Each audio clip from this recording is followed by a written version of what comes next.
It's time to accelerate. Hi, I'm your host, Andy Paul.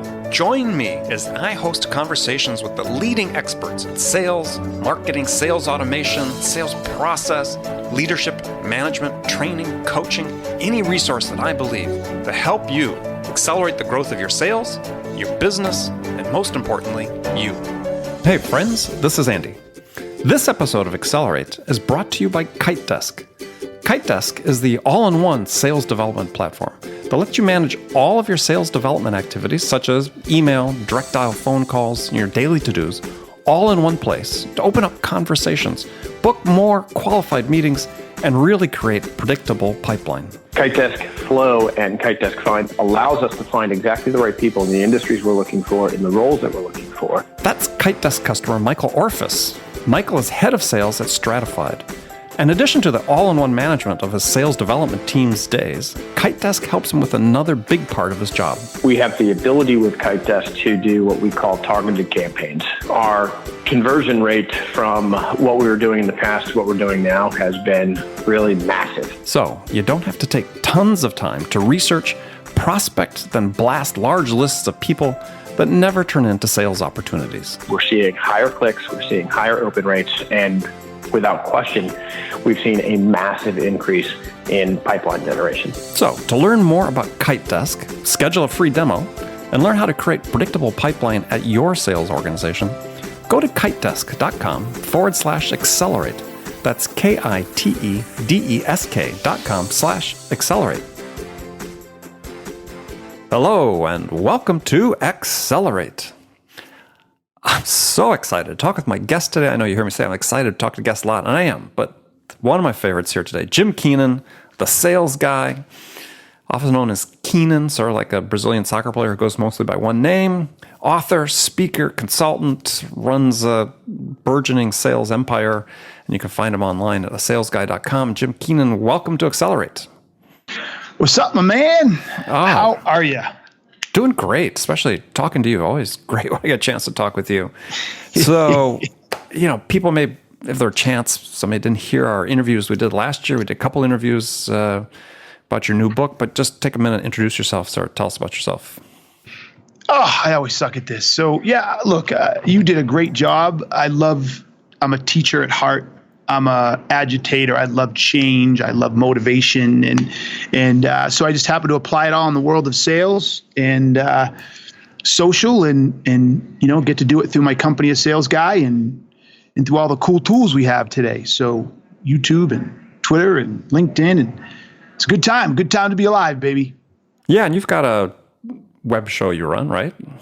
Yes, The Word. The Word. A Jolt of Sales 411. And we have lots of cool guests come on and talk about sales and try to battle sales challenges. And we also have another one called Taught Leaders. And that's from the book Not Taught, where we help people leverage 21st century success skills. And we've had cool people like Chris Brogan and other smart cats like that come on and help people get really good at being successful in today's world. Excellent. All right, well, people have to check that out, and we'll give them ways to learn more about that a little bit later in the show. So here we are, first week of January, and everybody's looking forward with some degree of anxiety and dread and excitement about the new sales year. So we want to make sure we give them some great tips and advice today to kick off the year. So I want to sort of set the table with a couple questions. So the first one is, in your mind, based on what you've seen, let's just say in the last year or two, what's the single biggest challenge facing sales reps heading into 2017? Oh, wow. Heading into 2017. That's a great question as I ponder that. There's so many things. I'm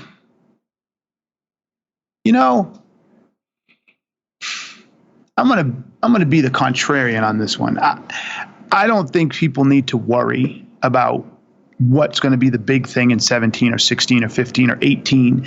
I think salespeople need to ask themselves, where is their greatest opportunity for growth as a salesperson within my industry, within my space, within my product set, and how can I exploit that? And what do I need to do in 17 to exploit that? Because look, we can't control the things around us, right? Being aware is the best I can do. If I know something, there's going to be a shift in the market and I'm aware of it, then I can be prepared to respond to that shift. Mm-hmm. But if I just am aware of what I want to accomplish going into the new year, and I set a goal around that, then that's all I need to really worry about. So look, I mean, there's a lot of things out there that's changing, right? I think one of the things that's really important to salespeople these days is being able to connect with buyers, right? How am I trying to connect with buyers, whether it's from inbound or outbound?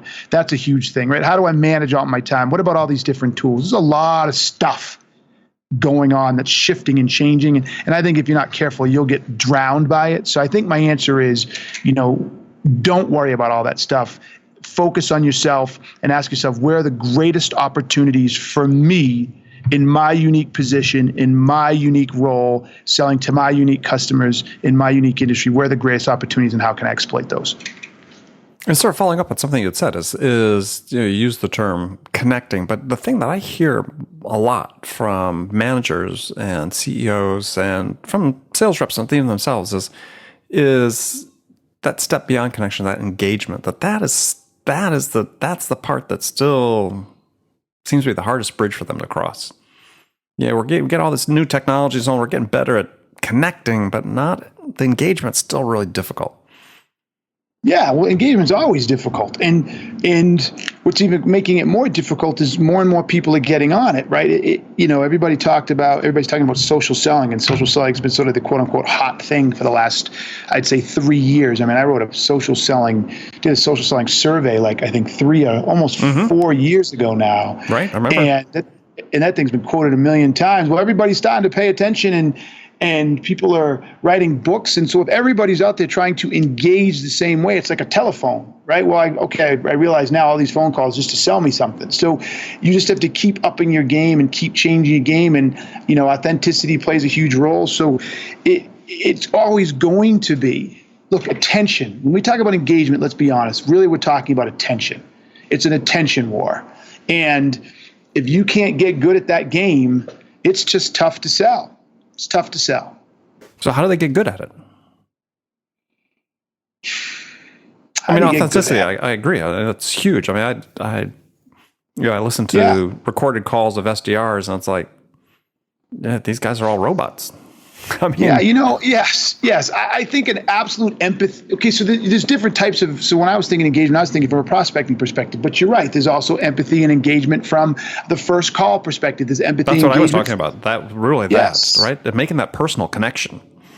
Yes. Well, I mean, so when you ask it like that, that is a huge depends, right? So have you downloaded Inbound Paper and you agreed to a meeting and now I'm connecting with you? Well, how I build engagement that way, it's far different than how I create engagement if I've never met you before, but I think you might be a target market. I think you might be someone that could benefit from my solutions or what I offer. That's a different engagement versus the type of engagement when we're right at the very end of the sale and you're about to sign on the dotted line. And I want to make sure you get the right solutions. That's a different engagement to now that you're a customer and I realize you're not using the product as well as you could. So how do I drive engagement there? So the engagement is different as you move through this whole sales cycle and into the purchase and into the account management. Well, let's talk more about the front end of it. I mean, what are some of the things you see that people are doing that need to change? Yeah, I know we're generalizing, but they're not authentic at all. So how do you work on your authenticity? This is a great topic because it's one that a lot of people have is, to get more scripted in every way. How do we become more authentic in that environment?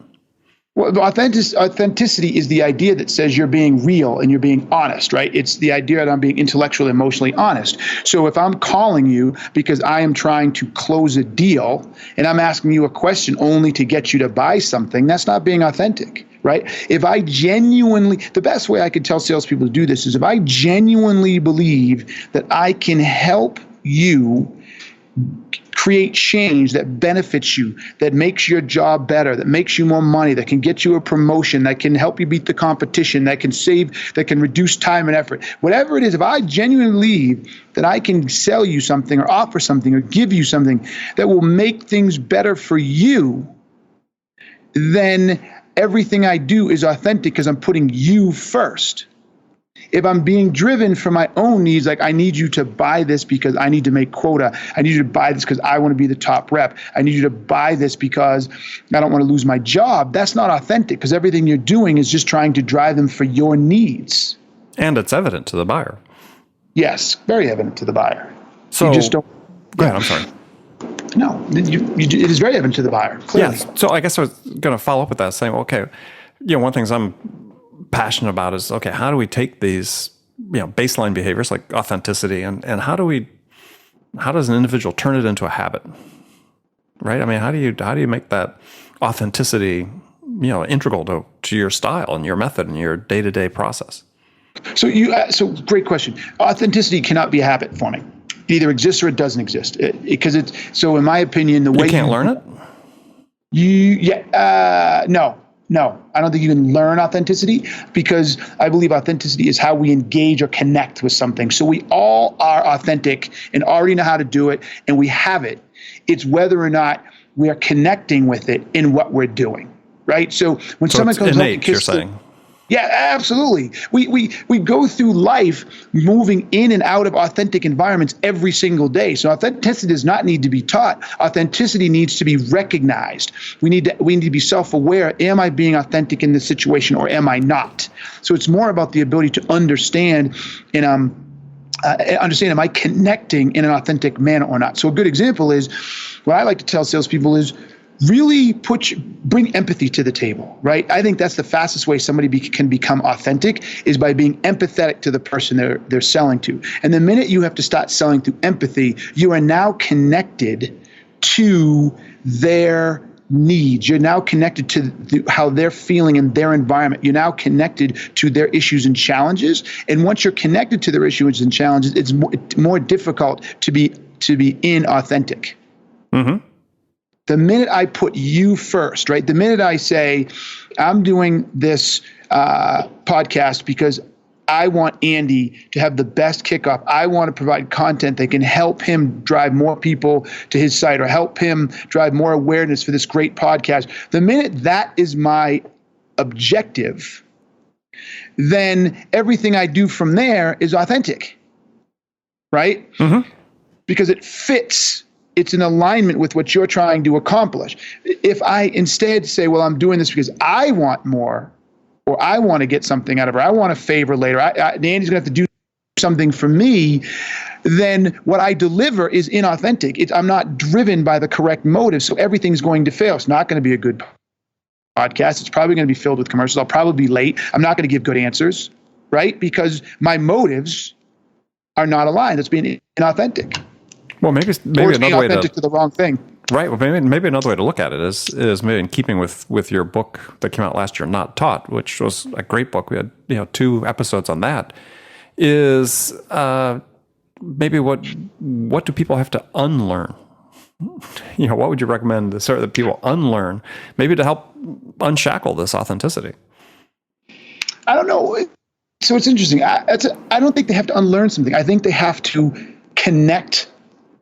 I think they have to put themselves second. The good, logical, linear way of answering this is you have to remove yourself from the equation. So when you're reaching out to a prospect, you should not be reaching out with anything for you. Like you should not be thinking about you when you reach out. So that means you have to do a little bit of research to find out about what the company, we should be doing this, but when you do your research to find out what the company does or what that person's role is or whatever, and you then ask yourself, okay, how can I help them? How can I make things better for them?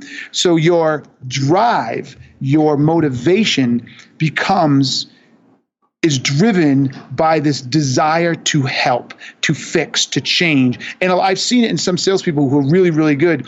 When a customer or somebody doesn't buy, doesn't take their call, they get so angry. But it's funny, they don't get angry, oh, I'm never going to make quota, and I'm not going to make my number. It's, oh my God, these people don't understand what they're missing out on. These people, they're losing to their competition. If they would just listen to me, they could beat their competition. Like, they're so distraught because they recognize or believe that because this buyer won't listen to them, this prospect won't listen to them, they're failing. And the fact that they're failing drives them crazy. Like a doctor, when someone won't take the medicine, it drives them crazy because they know it has detrimental effects.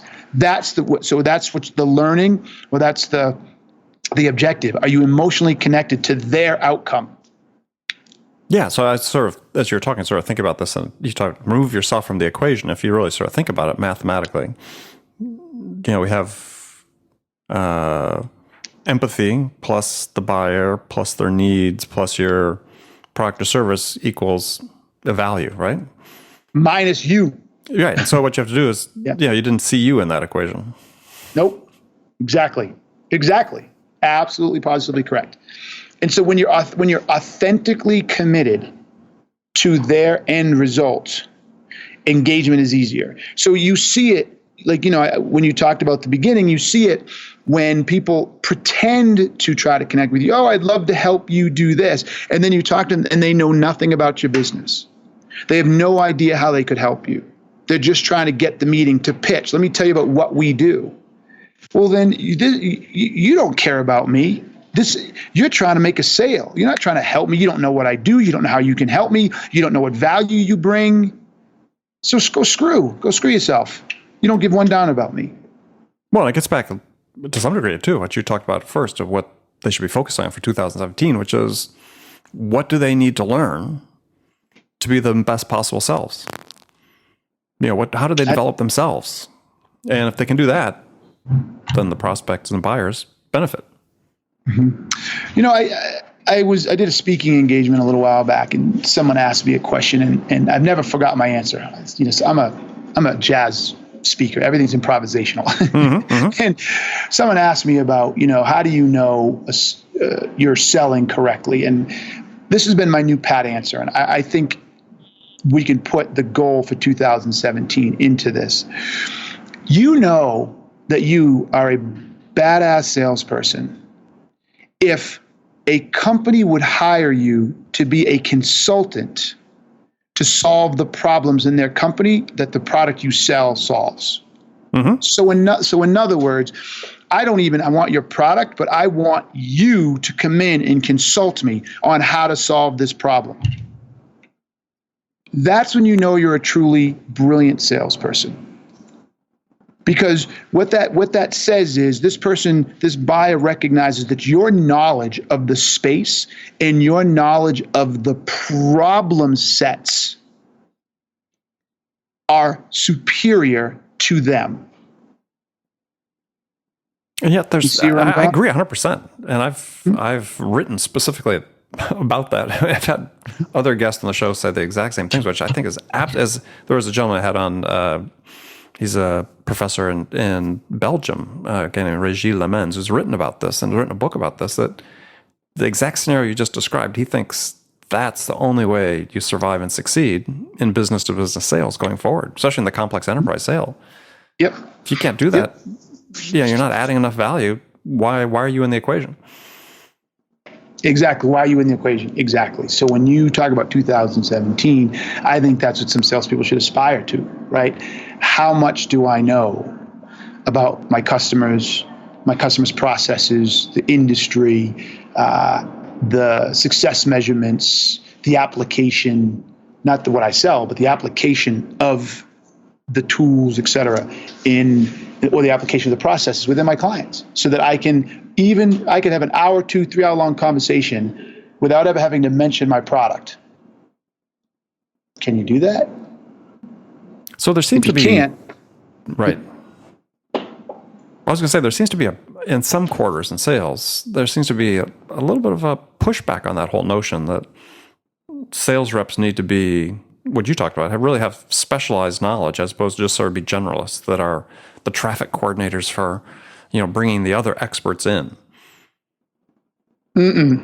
Yes and no. Like, I'm a huge fan of technical engineers, of sales engineers. Don't get me wrong. Look, a salesperson, selling some really complex technical, they don't need to know radio frequencies. I mean, look, the best ones do. Oh, by the way, right? The best ones do. I was in the satellite business. I taught myself a lot.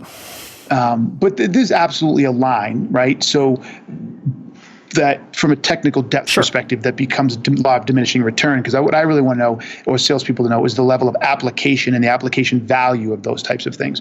But no, I like to look at it slightly differently. I wrote a post about this several years ago. I disagree with the idea that says they need to be generalists, and I disagree with the idea that they need to be very specified. I really like the idea of what I call Renaissance people. Mm-hmm. I believe the best salespeople are Renaissance people, that they have a vast knowledge of all kinds of crazy stuff that when they're in the sale, they can pull from. And to some people be completely on the service unrelated, but in the sale, they can pull that out and say, oh, okay, you said this. Well, do you realize there was a study that talked about this? Or do you know in the world of art, this type of behavior, this type of thing is like this? And so I think, whoa, how did they just do that? Right? So I think it's about being a Renaissance person, personally. I do too. I mean, I like to think that's the mold I fit into. Yeah, I mean, I could learn enough about technology, but at a certain point, the customer knew not to even ask me the question, right? Because A, I wasn't going to try to BS them, and B, there was something better to answer the question. But I knew enough about a broad range of subjects. Yeah, I love the expression by, and you might like this, from Thomas Huxley, back in the 19th century English writer, who said that your goal should be to know something about everything and everything about something. Yes. I like that. I do like that a lot. And it's fun watching those people sell, because it's just amazing watching their brains work. Yeah. All right. So sort of taking a step further in the same sort of vein is that, we are seeing that, we seem to be more distinctly process driven in many areas of sales than perhaps was true in the past. And again, sort of reflecting what I'm seeing when I talk to reps and watch reps in action and so on, is that I think back to my own experience where I worked in environments where there's a process, but I shaped it my own in order to succeed with my skill sets and things I was good at. And it seems like we're seeing reluctance to do that, or reluctance of managers to let people be individuals. And to me, it seems like it's really important. I was just interested in your take on that. As people look at 2017, both for managers and individuals, that I believe they should feel empowered to express that individuality. Oh, absolutely. Look, this is how I look at it. You as a manager have to allow people to go get to make their number themselves, right? You have to allow them to leverage their strengths and talents that work best for them. If you think everybody has to do it the same way, you're missing the point, because the average person, not everybody does everything the same way. So the one person who has a skill here, if what you're telling them to do doesn't map to that skill, you're handicapping them. So everybody needs to know what their objectives are. And then you need to let them go get it themselves. So the one thing that I would say to the average salesperson as you go into 2017, critically, these are three things I would say to you. First, know what you want to accomplish. And don't you dare accept quota as the only goal you have for the year. Every time I go into a consulting gig and I ask everybody, what's your goal? They're like, well, my goal's $10,000 a month. Yeah, is that your quota? $40,000 a month of recurring revenue. Yeah, exactly. I'm like, whose goal is that? Well, that's my goal. Well, where did it come from? It's my quota. So basically, you're telling me that you're just a robot, and they tell you what it is, and that's it. You accept it and move on. Well, what should it be? I'm like, you tell me. Like, don't you want to own your job? Don't you want to own it? So the first thing is figure out what your goal is. Yeah, I have a revenue goal, and if it's going to be, and it better not be what they tell you. It's got to be some number above what they gave you, and you got to figure that out.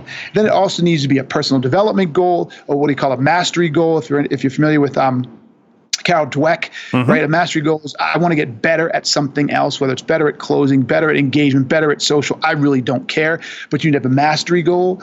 And then it's about execution, right? People aren't very good at execution, and it's a skill set that you could ever be learning on. So once you decide what you want to do, what your goal is for the year, and how you're going to measure that, sit down and actually write down in some clear form how. How are you going to get better at social media? how are you going to make the revenue goal that you put out there in front of you? What specifically are you going to do?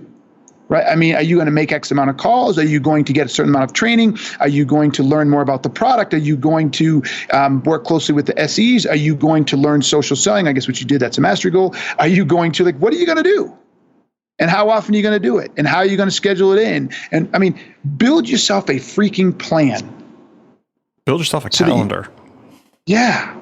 I mean, just know what you're going to do. Have a vision, not of just what and where, but have a vision of how. You need the how. Not enough talk on the how. I love. Sorry, go.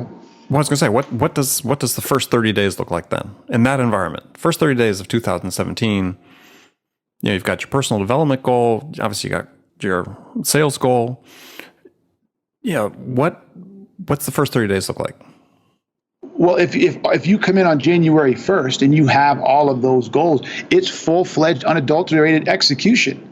So what it looks like is what you wrote down. Like, you better have very clear execution steps. Like, you shouldn't be doing anything that you haven't put into your plan. All right. So if you're listening to this and you don't have your plan, as Jim talked about, that's the first step. And it doesn't tend to take. This is not a day-long project. No. I mean, you could spend a half hour on this. I suggest more than a half hour, but yeah. Because look at it, you can't figure out the how in a half hour. No, but you should have a pretty good idea what it is in your mind already. If you're a complete blank slate at this point, that's problematic, right? So that's good. This will be a good debate. No, I disagree, because everybody talks about what? Yes, I want to, let's just say I want to do 50,000 a month in ARR, and the average person that comes to is 30, and my quote is 35. So I want to beat everybody, right? Mm-hmm. Well, so basically I just committed to doing 20% more than everybody else. Okay. Well, how am I going to do that? Am I just going to make cold calls? Okay. And that's what happens, right? I'm going to make 2 extra cold calls a month, and I'm going to focus on this industry, and I'm done. That's not going to get to the number. Like, you got to put some thought into this. Like, where is that going to come from? One of the things I do to challenge people's plans, I re-engineer it. Right? Mm-hmm. I reverse engineer it. So they put it out there and they say, I'm going to do 10 million widgets. Okay, great. How many widgets did you do last time? I did 50 widgets. Okay, and what did you do to get those 500, whatever, 50, what did I say? 10 million, 5 million, 5 million widgets. I'm going to do 10 million this time. What did you do to get the 5 million widgets? I jumped up and down twice. Okay, so if you jump up and down twice, will you get 5 more widgets? Yes. Okay, so we've got a gap for 5 million more. If you jump up and down 4 times, will you get 5 million widgets? No. All right. So what do we have to do? So then they write all the stuff they do down, and I say, okay, how many widgets are you going to get for that action? How many widgets are you going to get for that action? How many widgets are you going to get for that action? And it never, ever adds up to their goal. Oh, exactly. Because we don't think, we put down execution goals and tactics because we liked how they work, but we never asked the next question, well, how much will this get me? I do this with major corporations. I had a client once say they were investing in Challenger sale. And this is no judgment on Challenger. Mm-hmm. Part of their strategy for their number the next year. And I said, okay, so when you see this 20% growth number and I ask you what's your strategy, and part of that strategy is investing in Challenger sale, my question to you is, how much additional revenue did you attach to training a team to Challenger sale? They didn't have an answer. Right? Yeah, so this is why I say this is more than a half-hour exercise. Well, no, so the half hour I was talking about for the individual sales rep is, if you tell somebody, look, and this is, I've had this experience too many times, is you tell sales reps, hey, let's put together your plan for next year. Here's the criteria. We agree on it. And if they just can't tackle it in bigger bites than that. So it's going to take more than 1 half-hour session to do, but they can at least start with a half hour to start the process and say, hey, this is the outline. Then I got to go a little bit deeper, put it into my calendar, because I'm tired of written plans that never get acted on. So, I tell people, plan into your calendar. If it's not on your calendar, it doesn't happen. So if you got personal development goals, it goes in your calendar every, 3 times a week, twice a week, half hour. Where is it? Yeah. Prospect, all that stuff. What I like to tell people to do is to your point, if you're only going to do a half hour a day and you're planning, right? Start with, I'm going to figure out my goals. So let's just say I'm going to start with goals. Take a half hour to find out what your goals are. Normally you can figure out what your goals are in a half hour. Then after that, start with one goal at a time. what do I need to do specifically to make that goal a success? Right? And so spend a half hour specifically on those things. Then when you're done with that half hour, come back and say, okay, those objectives or those strategies that I have to do to make that goal happen, spend another half hour on what do I need to do to make those strategies work that will make that goal happen. Mm-hmm. Right? So this way they're linked, and it's you can be focused on the small pieces. You don't have to try to, like you say, swallow the elephant whole. You can really do this in small pieces. So then when I'm done with that first goal and those strategies and those initiatives, then I can go to the next goal and say, okay, now what do I need to do here? And you can do it in a very linear, isolated box. So when you start thinking about goal one and the strategies that are associated with that, you're not confused with all the other stuff. Then you can go put that stuff in your calendar. Then you can go build the execution model. But you actually are able to think of it in isolation and in alignment with what the goal is. So when you say I'm going to do X, Y, Z, you know that's associated with that goal. And I think, I agree. And I've got an ebook on this that lays it out just as you talked about: objective strategies, action items. Everything breaks down to that. Got due dates and so on. But one thing that I've found over time and have changed even the last 10 years is that for planning purposes, I tell people, just look at a 90-day horizon. Because in sales, things change so rapidly that things, certain things are going to change in your plan. Yes. And if you say, look, agreed. I planned it out for the year in great detail, and then I get to 90 days, and it's like, well, geez, I'm not even doing half these things anymore, but I'm still doing great because these other things have happened. Take it in smaller horizons. 90 days at a time is a great way to start. From action perspective, completely agree. For the tactics and actions, completely agree. From the goals, I don't like 90-day goals. Well, no, the goals, you have annual goals, but I mean, your implementation is gonna vary. So completely agree. You're spot on. Yeah, when I talk about the plan, I'm talking about the details about how you make it happen. So cool. So I don't want to ignore sales managers and all this. So in the few minutes we have left is sort of set the table for sales managers. Sort of what should they be looking at this year?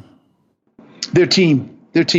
Look, I just did the Word podcast an hour ago with Steve Rosen, and it was a great conversation. And unequivocally, one of my biggest passions about this is sales managers need to stop worrying and focusing on the numbers.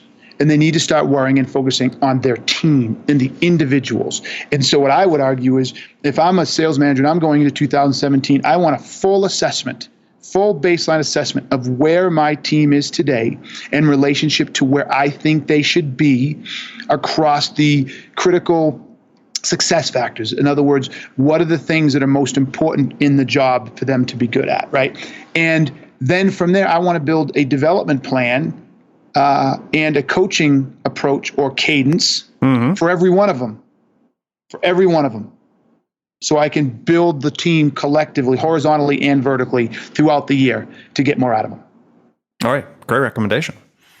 So Keenan, we move into the last segment of the show. I've got some standard questions. You did this once before, so we're going to change the questions so you don't have the same ones. But just a few sort of rapid fire questions that I ask all my guests. And you sort of answered this first one. So the first one is, in your mind, is it easier to teach a technical non-salesperson how to sell or teach a salesperson how to sell a technical product?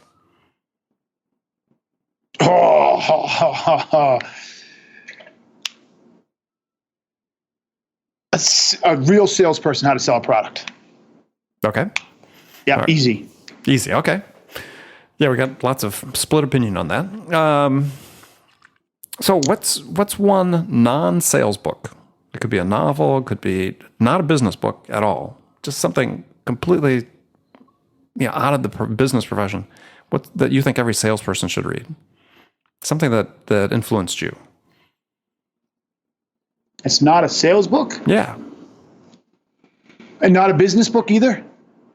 Yeah, preferably not, but if it has to be a business book, it can be. All right. So one of my favorite books, Animal Farm. George Orwell, yes. Yep. Or Lord of the Flies, I would say, are two books that, if you're not a salesperson, so if you're a salesperson, you have to read a book that's not business and that's not business or sales, I would go with those two. And the reason being is both of those books have themes about influence. And sales is about influence. When you think of Animal Farm, the pigs start taking over, right? Mm-hmm. And there is a battle for supremacy or control. People are trying to, the pigs come in and they use fear to influence the other farm animals about how the farmer is going to come and slaughter them, or how they do all the work and the farmer just sits in his farmhouse doing nothing. That's influence. They're influencing. And the same thing with Lord of the Flies. As those boys sit there, there's a battle again for control, and there's a battle for supremacy, and they're trying to influence one another into how they're going to build a society together and what they're going to do and not do. And that's all sales. Every time you're trying to influence somebody, that's sales. Great answer. Great answer. Best answer we've had yet on that. Excellent job. Thank you very much. Two more quick questions. First one is, if you could change one thing about your business self, what would it be?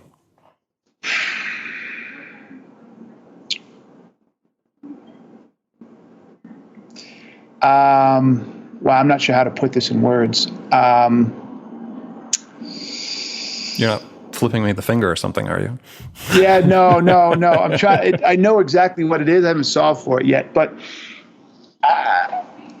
I'm too easily distracted. So if I could get better at being more focused longer.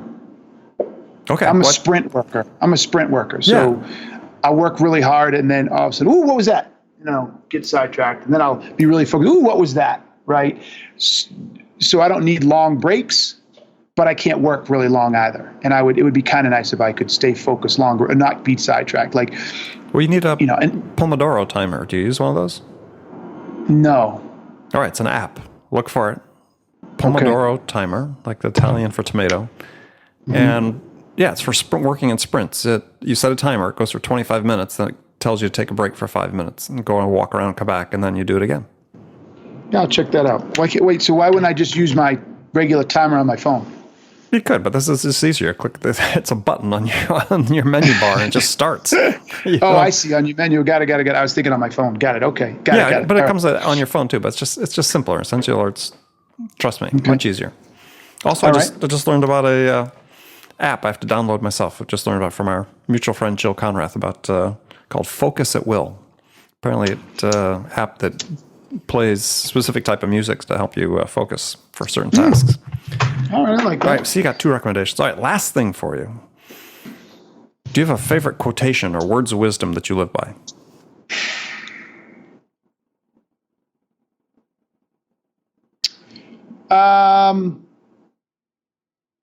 Yeah. So I have a whole bunch. I love quotes, but this is a Keenan quote. I think it's very apropos for selling. The value of something is not measured by how badly you want it, but by what you're willing to give up for it. Love it. Say it one more time. The value of something is measured not by how badly you want it, but by what you are willing to give up for it. Excellent. Love it. Mm-hmm. All right. We just have thousands of people just wrote that down. So that's why I had you repeat it, so people can have it for thought for 2017. So Keenan, great as always to talk with you. So tell people how they can connect with you. Thanks, but it's you, Jim Keenan. You run that on Google. You find me everywhere. Actually, Keenan's creeping up too, which is a big deal because Keenan is a pretty popular search so much I didn't know, and I think I finally made the first page.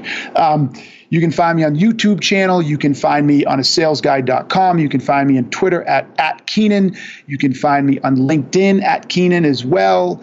Keenan because they wouldn't let me leave the second one blank. And yes, you holler, you shout out, I'll shout back. You just say, hey, Keenan on Twitter, and I will find you and say hello. Hey, Keenan. That was it reminds me of a cartoon show. So was there some, hey, what was my kids always watch? Anyway, well, Jim, great. Sorry, I didn't mean to get distracted by that. It's been fabulous having you on the show. Thanks again.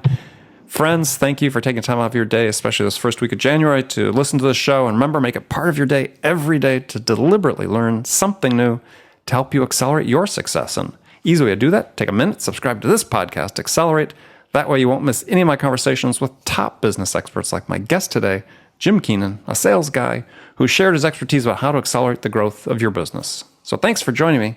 Till next time, this is Andy Paul. Good selling, everyone. Thanks for listening to the show. If you like what you heard and want to make sure you don't miss any upcoming episodes, please subscribe to this podcast on iTunes or Stitcher.com. For more information about today's guest, visit my website at andypaul.com.